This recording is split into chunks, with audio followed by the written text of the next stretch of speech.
کتنی قومیں میں نے تباہ کی جو میرے حکم پہ نہیں چلی. ہم تباہی کا راستہ ہے یہ ہمارا. یہ جو پاکستان سے ہو رہا ہے، میں نے ہوتا ہوگا دہشت گردوں سے، شاید ملک کے غداروں سے، اس طرح کی چیزیں ہوتی ہوں. میں نے اپنی زندگی میں کبھی اس طرح کے واقعہ نہیں دیکھے کہ پہلے ایک کارکن ہے، پھر وہ اسپیشل چائلڈ ہے، اور پھر وہ کوئی کسی قسم کا زندگی میں اس نے کسی سے لڑائی تک نہیں کی، اس سے یہ تشدد کیا جائے. اور تشدد کیا کیا؟ سر بھی اس کا، انہوں نے کہا کہ اندر سے خون نکلنا شروع ہو گیا. اس کا جو جگر ہے اور جو اس کی جو پتا ہے، اس کو انہوں نے اس طرح مارا بے دردی سے، وہ اندر سے خون نکلنا شروع ہو گیا.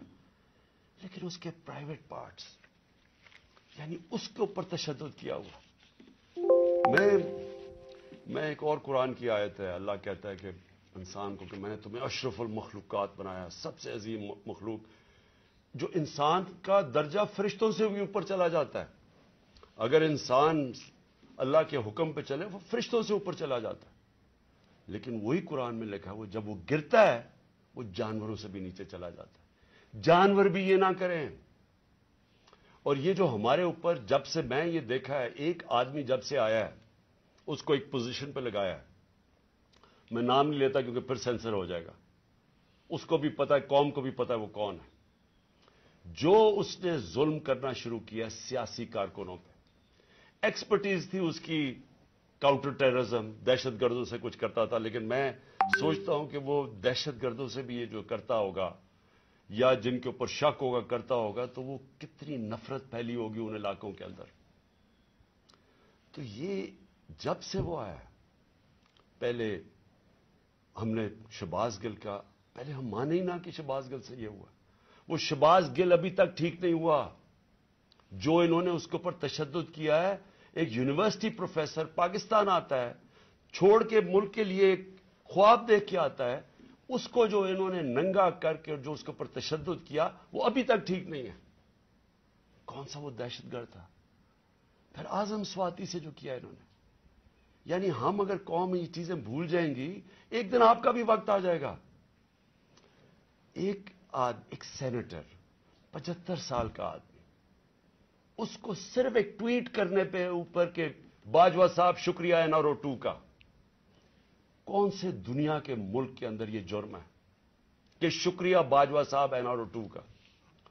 لیکن وہ کوئی سپر کنگ، کوئی فرعون کہ کسی کی جرت پڑ گئی، رات کو اس کو مارا، پوتیوں کے سامنے اس کو 3 بجے آ کے گھر میں تشدد کیا، پھر اس کو اٹھا کے لے کے گئے اور نامعلوم افراد کے حوالے کیا جنہوں نے ننگا کر کے اس کے اوپر تشدد کیا. اور جب اس کو مار رہے تھے تو سنا رہے تھے اس کی چیخوں کی آوازیں، اور اس میں بتا رہے تھے اس کو کہ بتاؤ یہ عمران خان سے کیا جائے گا. یہ ان لوگوں سے پالا پڑا ہوا اس قوم کو. اس کے بعد ارشد شریف سے وہ سب کو پتا کیا ہوا. کیا ارشد شریف کا قصور تھا؟ ساری قوم جانتی ہے کہ وہ رائے حق کا آدمی تھا، کوئی اس کا ضمیر کی قیمت نہیں تھی، کوئی اس کو خرید نہیں سکتا تھا، ڈرا نہیں سکتا تھا. اس جیسے جرنلسٹ سے، صحافی سے انہوں نے کیا. اور پھر سوشل میڈیا کے بچوں سے، میں نے آپ کو بتایا ماں باپ کا مجھے آیا کہ ہمارا بیٹا ابھی تک ٹھیک نہیں ہوا. کوئی ٹویٹ کرنے پہ اس کو اٹھا کے لے گئے، 2 دن اس کو رکھ کے یہ ننگا کر کے مارا. وہ کہتے ابھی تک وہ ذہنی طور پر ٹھیک نہیں ہوا. کتنے سوشل میڈیا کے بچوں نے مجھے یہ بتایا کہ انہوں نے ٹویٹس کے اوپر اٹھا کے لے گئے ان کو. دہشت کہ کیسے کسی طرح ہم ان کو بھیڑ بکریوں کی طرح بنا دیں، خوف اتنا پھیلا دیں کہ ان کو غلام بنا دیں.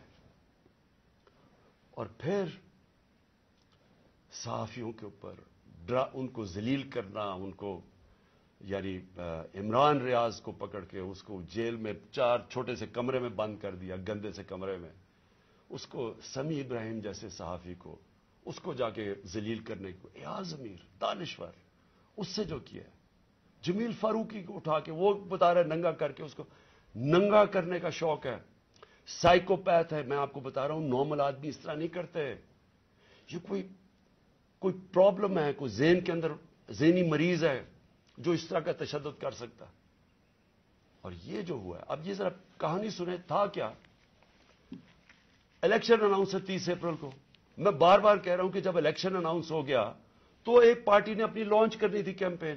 آگے دن تھوڑے سے ہیں، روٹ اپروو ہوتا ہے، ڈاکٹر صاحبوں کو پتا ہے، ان کسے طے ہوتا ہے اچھا اس روٹ پہ جانا ہے. ان کو کہتے ہیں جی تھوڑا سا آپ کو دہشت گردی کا خطرہ ہے، آپ کو دھیان رکھنا پڑے گا، تو دھیان رکھیں. حماد اظہر سے روٹ اپروو ہوتی ہے کہ یہ روٹ ہے، آپ کو فکر نہ کریں، اس روٹ پہ آپ نکل جائیں. سب کچھ طے ہو گیا، لوگوں کو بلا لیا، ریلیز آ رہی ہیں، جناب ہم نے اپنی لانچ کرنی ہے کیمپین. ایک دم صبح نہ پتا نہ کچھ ہوا، ایک دم پولیس پہنچ گئی، ناکے لگ گئے. پھر یہ نہیں انہوں نے کیا، ڈاکٹر صاحب یہ گواہ ہیں، یہ تو اپنی طرف سے آ رہے تھے ایک ریلی لے کے، آگے ناکا نہ انہوں چپ کر کے کھڑے ہیں وہاں. ان کے اوپر واٹر کینن شروع ہو گئی، پھر آگے گاڑیاں توڑنی شروع ہو گئے، ان کے اوپر چارج کر دیا، لوگوں کو مارنا پیٹنا شروع کر دیا.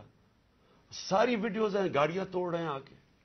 اور پورا پلان بنا ہوا تھا کہ اس دن انہوں نے اور لاشیں گرانی تھی.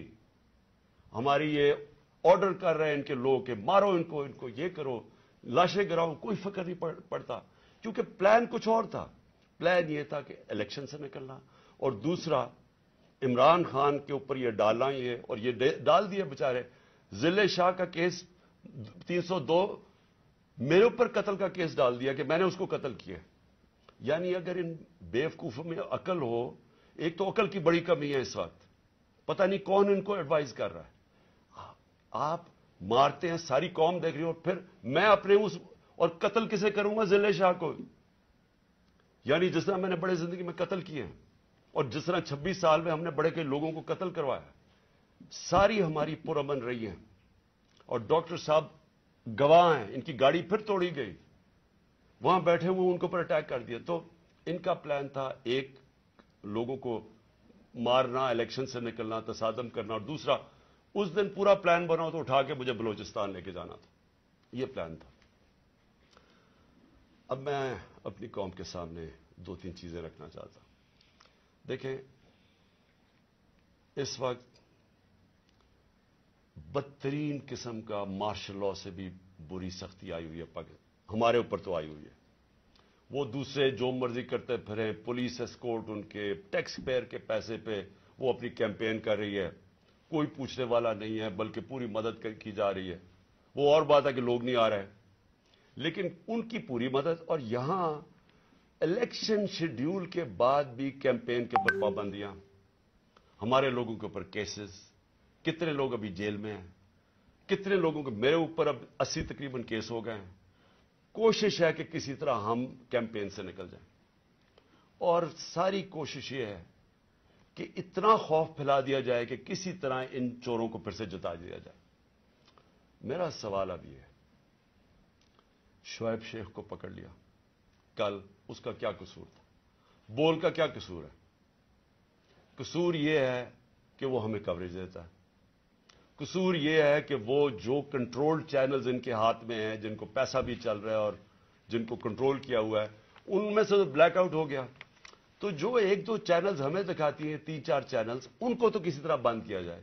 اس کا قصور یہ تھا، اور میں اس کو آج خراج تحسین پیش کرتا ہوں. اس نے مجھے بتایا کتنے کیسز اس کے اوپر کر رہے ہیں، کتنا پریشر ڈال رہے ہیں کہ کسی طرح عمران خان کی کوریج ختم کرو. اور اس کو کل پکڑ کے جیل میں ڈال دیا. ARY کو کل بند کر دیا. بند کس چیز کے اوپر کر رہا ہے ابھی تک یہ بھی نہیں ہمیں پتا بند کس پہ کیا ہے. بس عمران خان کی کوریج نہیں دے رہی. پیمرا کا کل ان کو عدالت نے کہا کہ پیمرا کو کہ میرے اوپر سے بین اٹھاؤ. کل ٹیلی فون کر کے لائیو تقریر انہوں نے کرنے نہیں دی. اور یہ الیکشن کا چند مہینے، ہفتے رہ گئے ہیں. الیکشن کے مہینے میں ان کو ٹیلی فون کر کے میری تقریر نہیں کرنے دی. اب یہ کون اتنا طاقتور ہے کہ ہائی کورٹ کے فیصلے کے باوجود وہ حکم کرتا ہے کہ جناب عمران خان کو نہیں دکھانا، اور وہ نہیں دکھاتے؟ کون اتنا طاقتور؟ پھر ایک اور ڈرامہ ہو رہا ہے. ضلع شاہ کے باپ کو پہنچ گئے ہیں سارے، یہ پولیس پہنچ گئی اس کے گھر، پتہ نہیں اسے کیا ہو رہا ہے. زور یہ لگایا جا رہا ہے کہ کسی طرح کیس پیچھے ہٹے. جب سب کو ضلع شاہ کے والد نے بتایا کہ کل کیا ہوا ہے، آئی وٹنسز ہیں، انہوں نے دیکھا اس کو اس پولیس وین کے اندر، جو پریزنٹ وین تھی، وہ دیکھا سب نے.